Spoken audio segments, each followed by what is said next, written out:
नमस्कार दोस्तों, ओम नमः शिवाय, हर हर महादेव। दोस्तों, स्वागत है आपका हमारे यूट्यूब चैनल विवेक ज्ञान वॉइस पर। दोस्तों, हमारे हिंदू संस्कृति में प्रत्येक घर में पूजा पाठ किया जाता है और घंटी बजाई जाती है। दोस्तों, घर के इन स्थानों पर बजानी चाहिए पूजा की घंटी। तो चलिए जानते हैं इस सब के बारे में।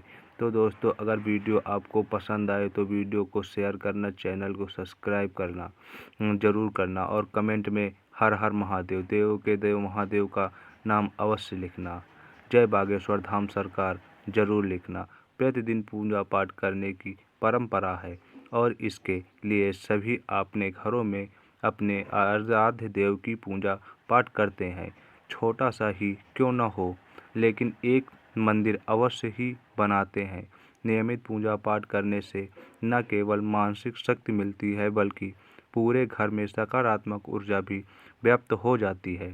परंतु यह बात भी सच है कि पूजा पाठ करने के कुछ नियम भी होते हैं, जिन्हें यदि हम नज़रअंदाज कर देते हैं तो हमें हमारी पूजा का पूरी तरह से फल प्राप्त नहीं होता है। पूजा करने के नियम प्राचीन काल से ही चले आ रहे हैं, जो कि एक ठोस धरातल पर आधारित हैं। वैज्ञानिक दोनों ही दृष्टिकोण से ध्यान से रखकर बताया गया है कि इसीलिए हमें इन नियमों को बिल्कुल भी अनदेखा नहीं करना चाहिए। और दोस्तों, पूजा के समय घंटी बजाने का बहुत महत्व माना जाता है।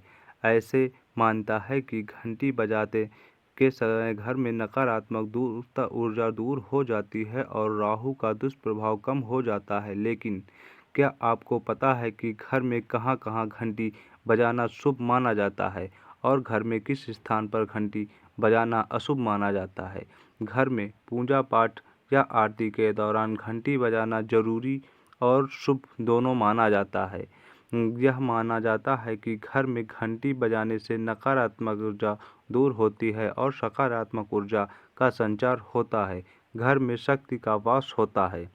दोस्तों, यह भी कारण है कि पूजा के दौरान और विशेष तौर पर आरती के समय प्रातः और सायंकाल शाम के समय घंटी बजाकर देव आराध्य की अपनी पूजा आराधना विधि पूर्वक करनी चाहिए। दोस्तों, अक्सर लोग सिर्फ आरती के समय मात्र मंदिर के सामने ही घंटी बजाते हैं या बजाना शुभ समझते हैं, लेकिन ऐसा उन्हें नहीं करना चाहिए। जबकि शास्त्रों में ऐसा वर्णित है कि घर के 5 स्थानों पर घंटी बजानी चाहिए। आइए जानते हैं कौन से वो 5 स्थान हैं जहां घंटी बजाना शुभ माना जाता है। भगवान के सामने बजाएं घंटी। पूजा पाठ या आरती के दौरान सबसे पहले भगवान के सामने घंटी बजानी चाहिए। ऐसा करने से हम भगवान को ग्रहण निंदा से के जरिए जागृत कर देते हैं। दोस्तों, रसोई घर में बजानी चाहिए घंटी। पूजा पाठ या आरती के दौरान घंटी को घर के रसोई घर में बजाना शुभ माना जाता है। ऐसा करने से अन्न के भंडार भरे रहते हैं और मां अन्नपूर्णा का वास होता है। दोस्तों, तिजोरी के सामने बजानी चाहिए घंटी। दोस्तों, ऐसा माना जाता है कि तिजोरी के सामने घंटी बजाने से माता लक्ष्मी प्रसन्न होती हैं और वो आपके घर में लक्ष्मी का आगमन करती हैं, जिससे आपके घर में धन धान की कभी कमी नहीं होती है। दोस्तों, घर के मुख्य द्वार के सामने बजानी चाहिए घंटी। घर के मुख्य दरवाजे के सामने घंटी बजाने से तरफ खड़े होकर घंटी बजानी चाहिए। इस स्थान पर घंटी बजाने से ग्रह शांत होता है और दोष भी दूर होते हैं। दोस्तों, घर के मुख्य द्वार के बाहर बजानी चाहिए घंटी। घर के मेन डोज या दरवाजे के सामने बाहर की तरफ खड़े होकर घंटी बजानी चाहिए। ऐसा करने से पितृ शांत होते हैं, पितृ शांत हो जाते हैं और साथ ही पितृदोष दूर होता है, जिससे आपके जीवन में खुशियां भरी रहती हैं। अगर आप भी पूजा पाठ या आरती के समय सिर्फ मंदिर या भगवान के आगे घंटी बजाकर छोड़ देते हैं तो ऐसा न करें और घर के इन स्थानों पर भी इस दौरान घंटी बजाएं और साथ ही अपने आने वाली पीढ़ी को भी यही बताएं, जिससे कि उनके घर और वो सब खुशी रहें। अगर हम इस तरह घंटी बजाएंगे तो हमारा परिवार भी खुशी रहेगा।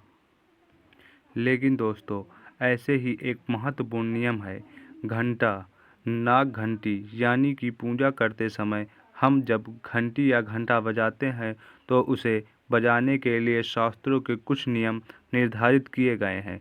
तो दोस्तों, चलिए जानते हैं कि शास्त्र के क्या नियम हैं।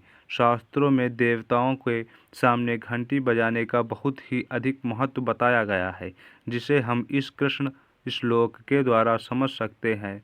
अंग अर्थात तू देव नाम गमहि, अर्थात तू रक्षांसि असमधन्ति रावणम, क्रो आर्दो देवता अहम वाणी लक्षणम चंडम।